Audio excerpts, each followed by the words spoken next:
Bonjour, aujourd'hui j'avais envie de réfléchir avec vous sur une question assez fondamentale et pourtant qui relève de notre quotidien, un quotidien invisible à l'autre et qui est pourtant assez ancré profondément puisque ce sont les idées négatives du quotidien.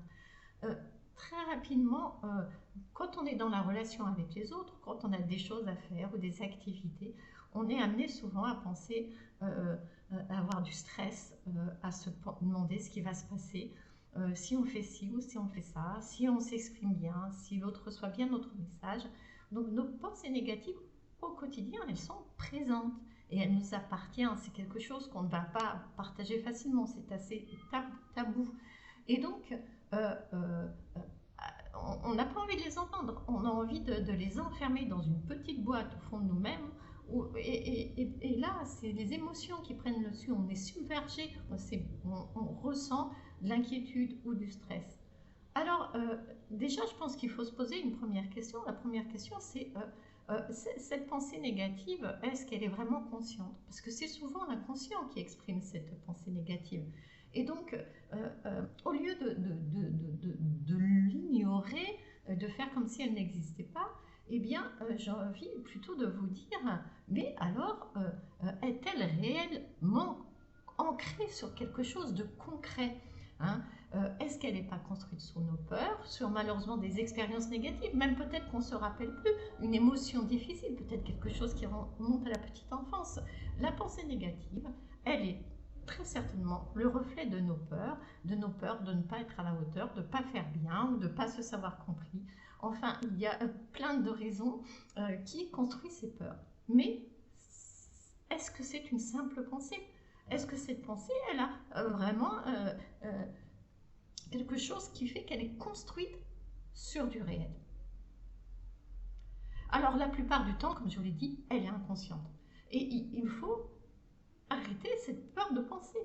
Mais prenez l'alimentation, par exemple. Vous allez, faire un repas pour vous-même, pour des amis, pour la famille. Hein. Vous regardez dans votre frigo, vous voyez un aliment périmé, ou ça fait plusieurs jours qu'il est là, qui traîne et tout ça. Vous n'allez pas l'utiliser parce que vous avez conscience que cet aliment périmé n'est plus bon, que vous allez tomber malade, que vos proches vont tomber malades. Donc, vous ne vous dites pas, je vais manger cet aliment comme si rien n'était, et puis après, je prendrai un médicament pour pas avoir mal au ventre ou j'aurai mal. Enfin, voilà, non, vous savez qu'il ne faut pas tomber malade, qu'il ne faut pas manger ce médicament. Qu'il ne faut pas manger, excusez-moi, cet aliment pour ne pas prendre de médicament, justement. Donc voilà, la première étape, c'est de ne pas nier cet aliment qui est dans le frigo, cet aliment qui est mauvais, c'est d'en avoir conscience.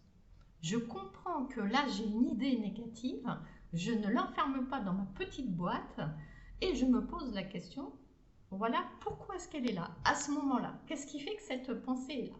Et comment est-ce que je peux interagir concrètement? Alors si c'est juste une émotion parce que je suis dans un échange, que j'ai pas forcément compris ce que l'autre a dit ou qui ne me comprend pas, là il y a la gestion de l'émotion, déjà physiquement, voilà. Et après c'est qu'est-ce qu'on en fait? Mais après ça peut être sur des choses du quotidien, ça peut être sur l'organisation. Les idées noires en boucle, ça nous empêche d'être présent là à l'instant T. Ça nous empêche parce que là, nous, on est parti sur plein d'autres choses et donc on n'est pas vraiment présent, on n'est pas serein et on n'est pas ancré, on est dans la subjectivité de la peur qui nous prend le dessus.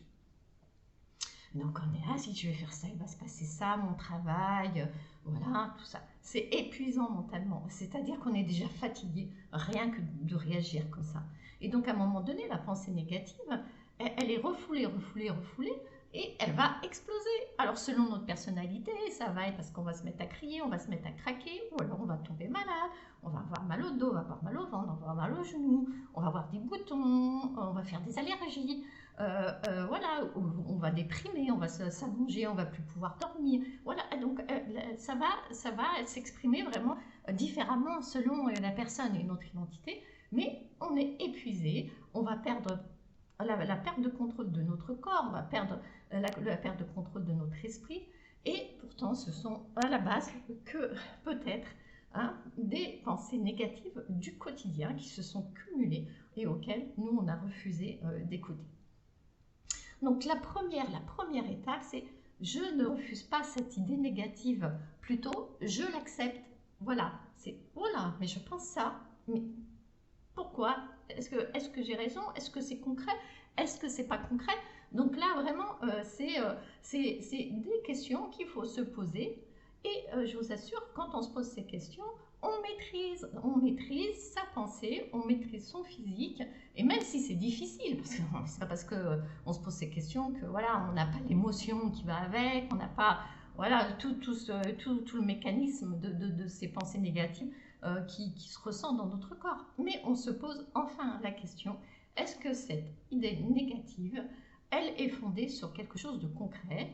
Et comment est-ce que je hiérarchise cette idée négative? Par exemple, ça peut être des problèmes du quotidien, ça peut être une panne de voiture, ça peut être une panne de lave-vaisselle, ça peut être une coupure d'électricité, je ne sais pas. Et puis, c'est cumulé à d'autres choses et tout ça. Et je prends conscience des idées négatives qui sont reflétées par le problème, je hiérarchise le problème, je me dis comment je m'adapte. Parce qu'après tout, la vie et puis notre société actuelle, elle nous demande de pouvoir nous adapter. Donc, en fait, je ne résiste pas à ma peur parce qu'elle existe, elle est réelle et c'est humain d'avoir peur, mais j'en prends conscience. Et puis, c'est important aussi parce que là, on se dit, est-ce que je peux contrôler? Comment est-ce que cet élément est contrôlable? Est-ce qu'il est contrôlable? Est-ce qu'il n'est pas contrôlable? Donc, dans ces moments-là, qu'est-ce que je fais intervenir? Est-ce que moi seule, je peux agir? Est-ce que j'ai besoin des autres pour agir? Donc, voilà. Le problème, ce n'est pas vous. C'est-à-dire que vous allez avoir un problème, mais ce problème, il est fait partie de votre vie, mais ce n'est pas vous, ce n'est pas la globalité de vous. C'est à un moment donné, un instant T. Donc ce problème, je l'isole, j'y réfléchis et je me rends compte que ce problème, ce n'est pas moi, c'est le problème. Et qu'il peut y avoir différents moyens de chercher à le résoudre. Alors, soyons réalistes, tous les problèmes ne peuvent pas toujours se résoudre comme nous, on le voudrait. Mais les problèmes se résolvent. Mais pas forcément comme nous, on voudrait. Parfois, ça nous demande de faire des sacrifices. Des fois, ça nous demande de faire des efforts.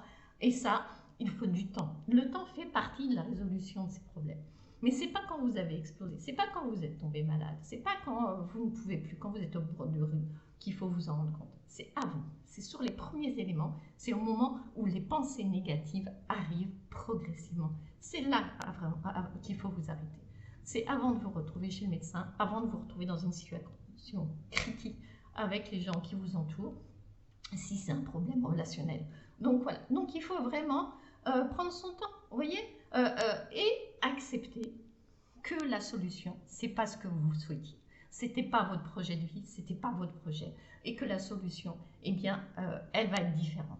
Vous avez passé la journée à préparer un super repas, pour les gens ou pour vous-même, peu importe pour qui. Mais vous avez mis plein d'ingrédients, vous avez vu ça. Et tout d'un coup, il y a un de ces ingrédients, et ben vous vous rendez compte qu'il n'est pas bon. Il est périmé, vous ne l'avez pas vu, je ne sais pas si c'était une conserve, elle était ouverte, il y a un truc machin qui fait qu'il y a un ingrédient qui n'est pas bon. Donc le plat, il est raté. Voilà. C'est un fait. Et de vouloir combattre ce fait, si vous mangez le plat, vous allez vous rendre malade, vous allez rendre malade les autres personnes. Donc non, il faut trouver une autre solution, il faut partir ailleurs, il faut se poser des questions, mais il ne faut pas résister et dire je m'en moque, j'ai passé la matinée à cuisiner ce plat, je vais le manger même si je sais que je vais être malade après. Donc voilà, donc c'est une réalité et il faut pouvoir se poser, réfléchir. Alors on ne rejette pas ces idées noires, on les analyse, on les comprend, on est capable de faire ça tout seul parce que ce sont des choses assez simples. Donc bien, on n'est pas capable, si on a un entourage, si on a de la famille, si on a des amis sur lesquels on peut compter, on fait appel à eux. Si c'est encore plus compliqué, on fait appel à des professionnels. Mais voilà, avant tout, le premier conseil, c'est ne vous laissez pas aveugler vous-même par vos propres pensées, ne vous cachez pas vos yeux. Écoutez-vous, écoutez votre corps, écoutez vos réactions, écoutez vos idées négatives et analysez le problème, hiérarchisez-le et voilà, adaptez vos solutions, même si ce n'est pas celles qui vous plaisent. Bon courage, à bientôt!